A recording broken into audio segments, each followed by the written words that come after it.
How are your sales to start off the new year? Chances are it may not be going as good as you'd like it to. There's a good chance that I can help. I have quite a few tips that I've put together that I'd like to share with you. So without any further ado, let's go.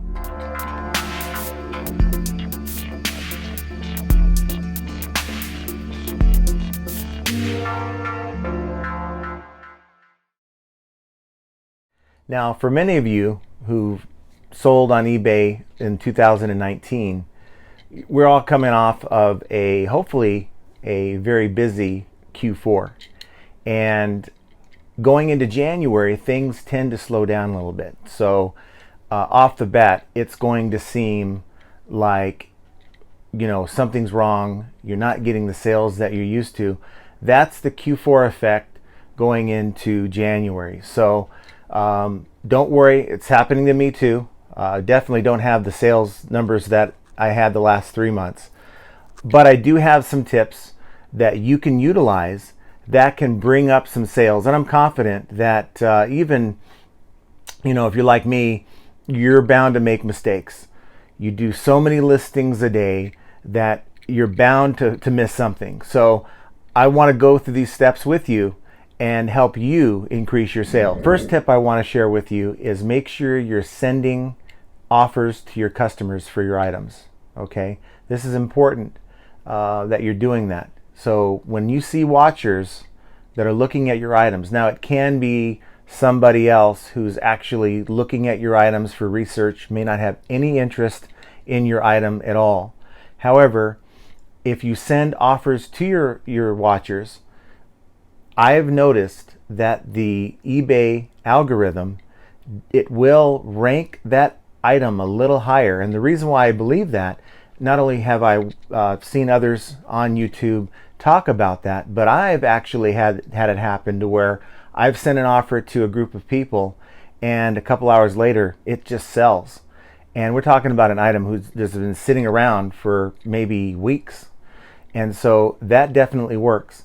Also, when you're setting up your listing, make sure you have it set to automatically accept offers of at least whatever amount. So make sure that box is checked, and you'll want to put in that box the lowest price that you will accept for that item. Okay.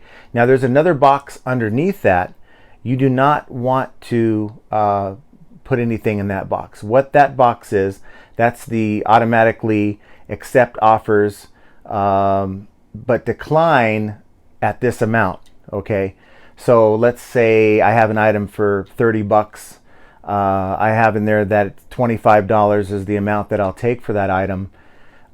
You can put, $15 or less.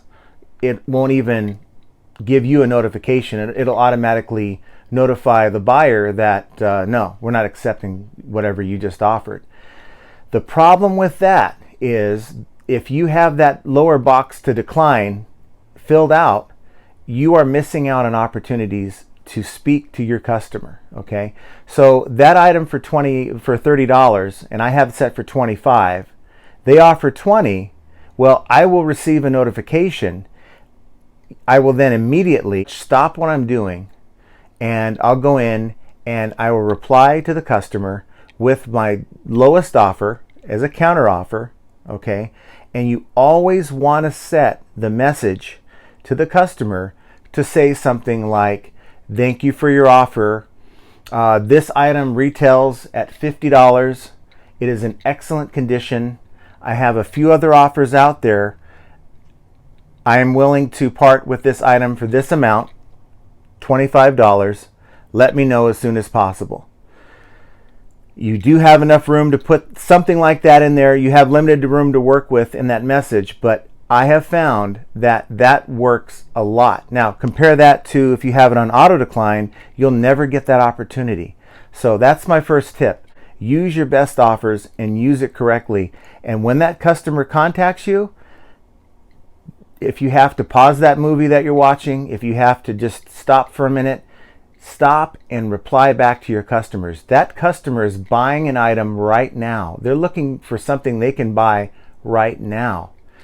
If you get back to them in 2 hours, 3 hours, 5 hours, that customer may have moved on. They may have gone to another eBay buyer, a seller that is. They may have gone to Amazon. They may have found their item already, okay?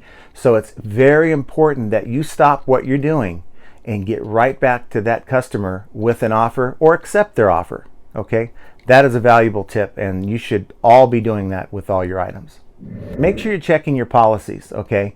I would always say that you should set your handling time. Your handling time I have set to same business day for myself because I'm full-time. This is what I do. For some of you part-timers, maybe you work full-time, do this on the side, you definitely want to maybe give yourself 1 day handling time.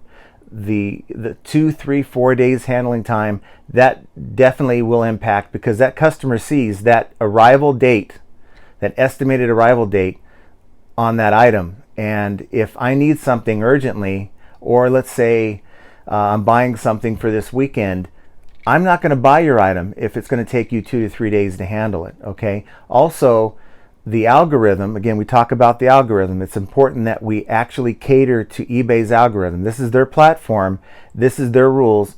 I'm helping you work within those rules to get the best ranking that you can, okay?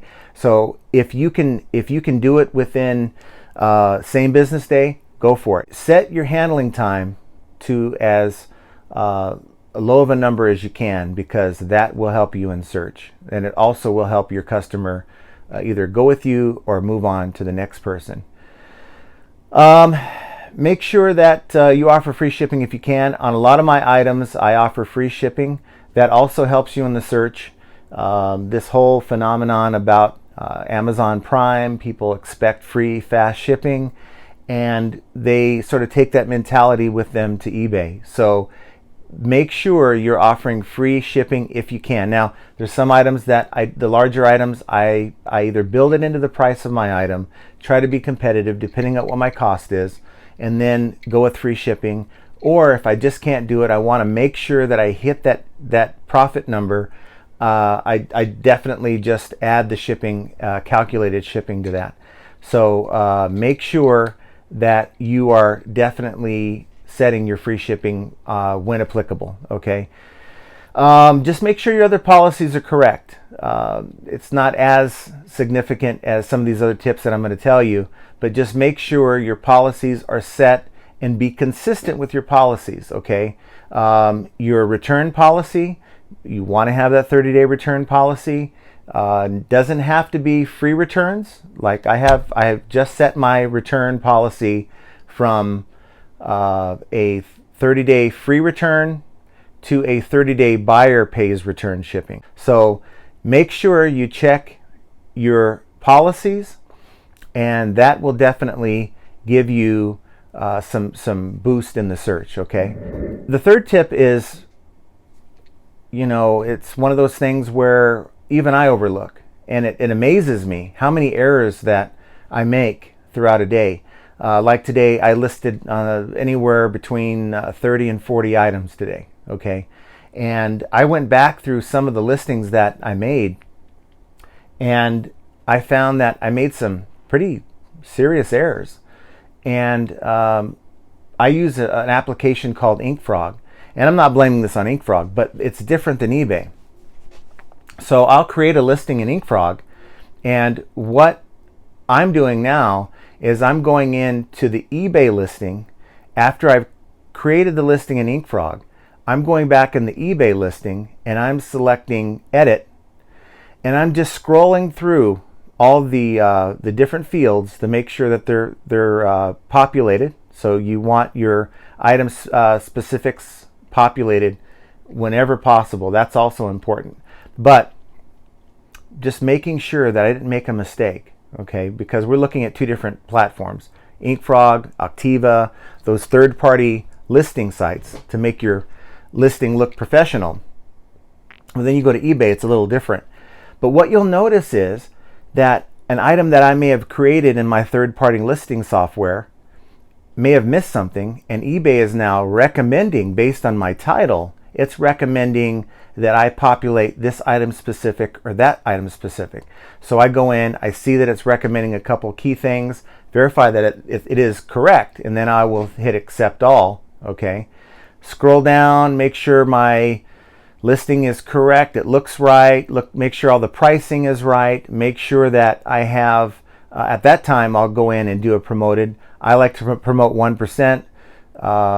No matter what it is, I have this feeling based on what I noticed when this was launched back in September, when they made these changes with the fall update, that if you promote your listing, you're going to be in search almost every time.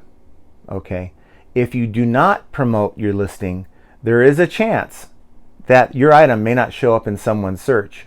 I don't know if they fixed that, but I'm not messing around. I know eBay wants a little bit more money. That's part of the game. They're trying to catch up with Amazon. Amazon is fee happy. eBay is getting there. Okay, but I will give 1% for that item to be listed in search every time. Okay, and I've done some research when I had my items without being sponsored, and I wasn't able to find some of my listings. I don't want to take that chance, and neither should you. Okay, fix your listings. Do not assume you're perfect. I listed thousands of listings last year. Okay, and I know that I've made mistakes. You know why? Because the item sold, maybe I meant to put calculated shipping and it rang up as free shipping. Guess what? That item that sold for $15 that weighs 30 pounds, that's maybe 24 by 24 by 10, whatever. I'm losing money now. And so you definitely want to make sure you're not losing money. Fix your mistakes. It only takes a couple minutes to go back into eBay, hit edit, and just scroll through that listing, give it a glance over, and make sure that everything is what it needs to be. Now, when you are building that listing, make sure that you are filling in all the item specifics, most notably the UPC number. Okay, if you have the retail package, type in or scan the barcode when you're creating the listing, because that's something that you definitely need to have in every listing where you have a UPC number. MPN, manufacturer's part number. Okay, a lot of times I find on the box retail package, but it doesn't ever really say MPN, so you kind of have to guess, right? Well, here's a tip for you. You remember that listing we were looking at that had the price, had the category that we found our tablet in? Well, go into that listing and find what the MPN number that they used when they sold that item. Okay, and if it makes sense, go with it. Okay, there's nothing wrong with using information from known listings that have sold that pertain directly to your item. We want to make sure it's the same item, and we're going to put that MPN in there. And all I do is go in and copy, paste right into the MPN code. Okay, make sure that your model number is correct. Make sure that your features are filled out. Now, a lot of times I deal with a lot of different electronics. I deal with health and beauty. Okay, and I don't have firsthand hands-on use of a lot of these items. So I'll take information that's on the back of the retail package. You know, when they're trying to sell you an item in the store, that retail package is going to have a lot of the features that they want you to know about that item. So go in and find the features. Now, sometimes it's pre-filled for you, so you're just selecting, you know, cordless or fast charging or whatever, but you may have to type in your own. Okay, and that's going to set you apart from the next seller, because I'm taking the information off this box. So make sure that your item specifics. Now, if your retail package doesn't have the item specifics, or maybe let's say you're selling an item that doesn't have the retail packaging, find that UPC code and do a Google search, okay, and find a major retailer that's selling that item, and go in and find the item specifics or more details about your item, and use that information when you're putting together your item specific. Another thing that you may not know is that eBay and Google are working together. So if somebody is actually looking for that tablet I was trying to sell, and they type in, whatever tablet, and I have better item specifics, that tablet I'm selling has a better chance of showing up in that Google search. That customer may not have even considered going to eBay, but they're going to click on that link. It's going to take them right to my listing and not somebody else's. So, it's very important. Make sure you take the time, and it can take time, but I'd rather take the time putting that information in than waiting that extra time for the sale. So I'll go on to my next step, and that is check the price versus condition. And what I mean by that is your item may be I sell a lot of open boxed items. You might have a brand new item. You may have a used item. Whatever the condition is for that item, make sure you look at the comparables. So you go and do an eBay search. Either UPC is best. If you can use the UPC, just punch the UPC in and scan it right in there, and it'll bring up my comparable item. Go down the left side, click on sold listings, and it'll show all the items that have been sold in green. You then go into that particular item and you see what it's sold for. Now make sure you're clicking on the comparable item that fits your description. So if I have an open boxed item, I'm going to click on an open boxed item that's sold to see what it's sold for. And I'm going to do that a few times. And I'm going to get an idea of what open boxed item for this particular tablet that I'm selling. And I'm going to go back to what I'm selling it for. And if they're selling for 30 and I'm trying to get 40, that might be one reason why I'm not selling that item. Okay. And so what I would want to do, now you have to look at your cost versus what you're trying to sell it for. Do you have your shipping built in? How much is it going to cost you for shipping? Are you going to make a profit on this? Okay. The name of the game is you got to make a profit. Lower the price of your item to be competitive versus items that have sold of the same model number and same condition. Okay. And that's very important. The next tip is title optimization. I learned this back in 2018 when I did some drop shipping. Yes, I did drop shipping. It's a bad thing. I'm an advocate against drop shipping. I think it's totally hurting the true eBay sellers that have to go out and source items, grade the item, clean the item, take photos of the item, build a listing, and then pack it up and have to ship the item. Okay. I learned a lot of stuff from doing drop shipping. And the one thing I learned with drop shipping is title optimization. If you were simply taking the item and putting in the manufacturer's name and whatever title is on the package, and that's it, and you leave like 20-30 characters free, you're going to lose out. Okay. The way you increase your sales is through title optimization, and the way you do that is you simply go in, and what I like to do is, again, go back to that person that's been selling the same item. Okay. See what title they're using. Chances are they're a drop shipper. Okay, fine. But if that title is the same, let's say tablet that we're selling, and they've sold 5 of them, you haven't sold any of these yet, use the title.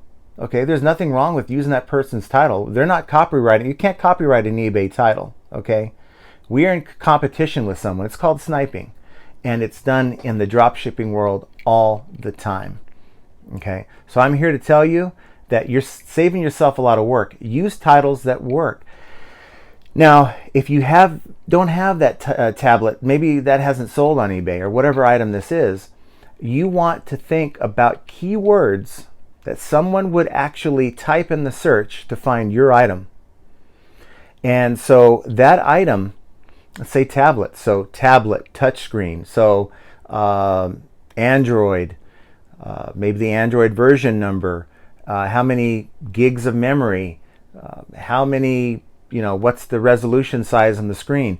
Fill out all the information. Avoid things like rare, and people aren't looking for rare. I mean, they may, but I would avoid using that. But also avoid using new, things like that, open box. You are specifying the condition in another area. Don't waste your title space for things like that. Make sure you optimize every word, every letter that you can. Stay away from those special characters, that is. It's not going to help your search, okay? So make sure you have pertinent words that actually describe what you're selling. Do not spam your title, okay? If you're selling, let's say, a pair of Adidas tennis shoes, don't put "not Nike." That's spam. Anybody searching from Nike will see your shoe that's Adidas, and that's not allowed, okay? Has to actually be a keyword that pertains to the item you're selling. So keyword optimization, that's absolutely important. I could probably spend a whole video on that. I'm not going to do it. The easy way is look to see what your competitors have sold. I'm sorry, this is a competitive game, okay? I'm not advocating, cutthroat. I think eBay's not cutthroat. Amazon is. But it's fair game. Nobody owns these words. Now, it's a lot different than using photographs that are, copyrighted. I would never advocate you to do that. But there's nothing wrong with using a working title that fits your item, okay? Make sure your descriptions are complete. I've seen, in doing my research, looking for comps, because I want to see open box. What kind of open box item is this? Is it open box new condition, open box used condition? What kind of item am I comparing it to? And I'll go into the listing, and they have like one sentence in the description, okay? If I'm someone that's looking to buy this item, maybe I'm interested in your tablet, but I don't see what specifications or information about this item. I'm not sure if I'm going to like it. I might move on to the next person, and that next person might have a more complete description. You don't have to know about all these items you're selling, but you can at least portray that you have an idea of what you're selling by putting bullet points. Works well, like item specifics, and then underneath that have bullets for every detail that you want your customer to know about the item. Going back to that website again, find a website that has this item for sale, find the item specifics for that item, and don't plagiarize, put it in your own words, but create a bullet point for each one. High resolution, touchscreen, comes with a stylus, all the different benefits for that particular item. That is how you sell and increase your sales. Help your customers fall in love with the items that you're selling. You can't do that with one sentence. You got to be a little bit more involved. Tell them what it comes with. Tell them the condition, anything special about the item, and then underneath it, here's some item specifics for you for this item. So that's another tip for you. How are we doing so far? If you like the content, I have a few more that I'm going to give you here, but if you like the content, please subscribe. Okay, give me some likes too, but subscribe, hit that notification bell, because I want you to know every time I create a video. I put a lot of thought into these videos, and I plan on giving you a lot more content, maybe twice a week. So if you like the information that I'm giving you, please subscribe, like, and just give me a follow here so that you don't miss an episode. Make sure your customers are going to ask you questions constantly, okay? Maybe something, like what size is this item? What's the measurement from armpit to armpit on a dress or whatever? And again, it's going back to that same mentality we had with sending out an offer to our customers, okay? If you do not get back to that customer in a timely manner, they've already moved on, okay? You may have someone, I wouldn't imagine going online and trying to buy something, finding one item, sending a seller a message, and waiting around a day or two for an answer. I'm moving on, and your customers will too, okay? So it's important. You get that notification that comes across your phone, you're out and about, stop and reply. It may be annoying, okay? You might not be able to do it in a movie theater or something like that, okay? But it's important that you go and reply back to that customer and make sure that your customer gets the answer they're looking for. And if you aren't, let's say you're out and about and you don't have the measurements from armpit to armpit on that dress, you let them know, hey, I'm out and about with the family, but I'm going to get back to you as soon as I can with that information. That's better than ghosting them or not replying to them at all, okay? Because they're going to move on. But if I get that message from the seller that, hey, they're serious about selling the item, serious enough about replying back to me and letting me know they're going to get back to me, I might wait, okay? I may not, but I would be more, you have a better chance of getting that person who's not in a hurry to just hold on and wait for that reply than not replying back to them and after about a half an hour, you know what, I need this item, I'm moving on. So always reply back to your customer, potential customer, in a timely manner, okay? That is a sale that you can actually gain up front by showing them that you care about the sale. It'll help build the customer's confidence in you because you cared enough to reply back to them in a timely manner. And I got to tell you, whenever this happens and I get a message that pops up, yeah, it's annoying sometimes, right? You stop, you reply to the message, and the message that usually comes back is, wow, thank you for the fast reply. I definitely think I'll take your item if it works for me. Maybe it won't work, but I've had people say, you know, that's not going to work for me, but thank you for your quick reply. I'm going to look for your items in the future. You set a good first impression. A good impression will go a long way. Say something happens, a mistake is made, they will be more forgiving to you if you set that impression. So there's so much to be said about replying to that customer's initial question and any other questions they send for that matter. If there's multiple questions, always treat that customer with the utmost importance. It is very critical and important. So you should start doing that right away. So the last series of tips I'm going to talk to you about in this video surrounds the type of item that you're selling, okay? Maybe you have a slow-moving item. Maybe it's not a branded item. Maybe it's not something that's in demand, like selling a bikini in the winter, or a wool coat in the summertime. So you have to really consider when you're sourcing, and that's another video that we'll be doing. But your sourcing is what makes you money in this game. So if you've sourced right, the other tips will take care of themselves. But let's say you just happen to have some off-brand stuff. Maybe you made a bad purchase. 2019, I did a lot of that. Okay, I learned a lot of things in my sourcing. So, you're left with product that really isn't desirable. So the way you can maybe get creative is to lot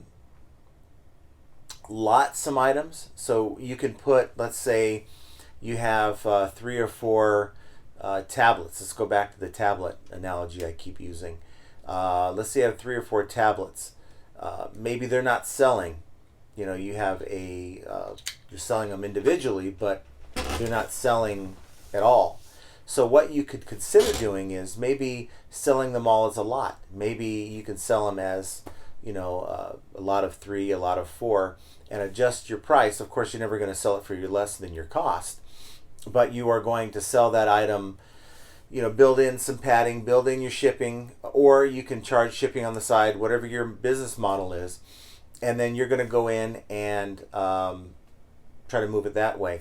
Another way you can move product that isn't selling is by auction. Now, eBay started off as an auction site, and then it sort of transformed into a buy it now model with auctions, and it's now mostly fixed price items. But you can certainly use auctions, and auctions is one way. I have 3 accounts, okay? And on these accounts, my main store is where all my fixed items are at. I have another store my wife uses for some of the clothing items she likes to sell. And I have a third account, and I have that specifically for auctions. And so your slower moving items that just aren't selling, let's say you're getting close to your store limit size, go in and take some items that just have been sitting for a while, take your approximate cost, and start off the bidding at that amount. Okay, maybe build in your eBay fees and PayPal fees if you want to do that. Put that as I never do an auction without calculated shipping. You can't build in your shipping costs, so never do an auction with free shipping. That's just my bit of advice that I'd pass on to you. So with your auction, you're going to start it off at your cost plus fees, and you're going to have your calculated shipping in there based on the weight, size, and the location that they're at, your customer's at. Have a 5 to 7 day auction, and chances are you're going to sell that item. Now, you can always go back in and lot items. Like, for instance, I deal with a lot of open box items, as I mentioned in this video. So what I'll do, I test the item. Let's say something isn't working right. Maybe it's partially functional or not at all. I'm not going to immediately throw that item in the trash. What I will do is I will, on that other account, I'll list the item as a this item has problems, it's broken or whatever. You always got to be upfront with the condition of the item. It'll come to bite you in the end if you don't. But with that in mind, you're going to list that item on an auction. Now, if you have multiples of that item, let's say you have 10 broken tablets, sell 10 broken tablets. A lot of 10 broken tablets started off at $2-3, and maybe one or more people who can fix these things can buy the lot from you and take it off your hands. Making a few bucks on an item, even though you might be under your cost, is going to be a lot better than not getting anything at all, because you're not going to get your costs back on a broken item. And so for those of you who, like myself, deal with liquidation, that's a tip that you can use to help move some of this stuff that's just sitting in your garage, maybe not working or maybe not desirable. Lot them out either in a fixed listing or in an auction, and that's one way that really works well for me. I made quite a bit of money on that auction site, believe it or not. I had items that I bought that were salvaged items. I knew that they were actually broken items that I listed specifically on that auction account, because there's a market for, let's say, Xbox, PlayStation, Nintendo Switch, and other type of electronics that people will actually buy the broken systems and repair them or use them for parts, and that's what they do, right? We don't really think of, like, wow, that's kind of shady selling broken stuff. But if you are specific as to what the problems are with the unit, then it's perfectly fine. And make sure in that case you're using the category parts or repair only. Don't use open box when you're dealing with a broken item. So hopefully I've given you guys some ideas, and that last one was just kind of being creative. I didn't even think about it until like middle of last year to start using auctions, but that's actually helped supplement my earnings for the year, and I plan on using it some more in the this year and beyond. Like, for instance, if you hit the max of your store, let's say you have the basic store, you have 250 listings. Before you add new items to that store, go back in and just take a look at some of your slow performing items and put those on auction. Get those out of your store. Like I said, start it off with the cost plus shipping. 5 to 7 days, it'll be gone, and it'll open up spots in your current store for more merchandise, and you can then take that money that you earned from that slow selling item and put it into new inventory. So hopefully this content was useful to you. If I helped one person learn one thing, then for me it was worth it, because again, I'm not getting anything out of this except for the satisfaction of sharing my knowledge with you. Some of you have been here for a long time doing eBay. Some of you have been here or for a minute, maybe just considering doing eBay. And I don't know of anybody who knows all the answers. So if I can share something with you that maybe you haven't tried, that's helping you in your sales in 2020, then I've done my job. And so Comment below. Let me know what you want to see on future videos. I'll be glad to address those things if it makes sense. I do have some other ideas, such as how to improve your customer service this year, and how to improve in other areas in your business that's really not talked about. So look for content from me every twice a week. So with that said, I'm gonna let you go, but before you leave, please like, subscribe, share, and comment below.